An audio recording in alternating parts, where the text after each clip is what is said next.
పాపులను పిలువవచ్చుటకు రక్షకుడిగా అభిషక్తుడిగా నియమించబడిన యేసు మొదటగా 12 మంది శిష్యులను ఏర్పరచుకొనుటమే కాకుండా నజరేతు గలిలియ మొదలగు యెరూషలేము పట్టణములయందు సంచారము చేయుచు అనేక అద్భుత కార్యములు సూచక క్రియలు మహత్కార్యాల ద్వారా అక్కడి ప్రజలు దేవుణ్ణి గుర్తెరిగినట్లు వారికి ఉపవాసం ఏ విధంగా చేయాలి, దాన ధర్మాలు ఏ విధంగా చేయాలి, ప్రార్థన ఎలా చేయాలి, తీర్పు దినం వంటి విషయాలను తాకీదు చేస్తూ సువార్తను ప్రకటిస్తూ ముందుకు సాగాను.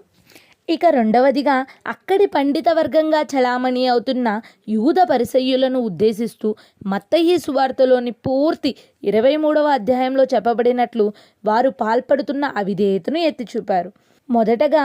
ఏ ప్రజలచే యేసువారు తిరస్కరించబడ్డారో తిరిగి వారే పూర్తిగా విశ్వాసులుగా మారి యేసుని క్రీస్తుగా దేవుని ప్రవక్తగా అంగీకరిస్తూ యెరూషలేమునకు స్వాదరంగా గాడిదపై ఎక్కించి దావీదు వంశావళిలో పుట్టిన క్రీస్తుకు జయమని పలుకుతూ మట్టలతో ఆహ్వానించిరి.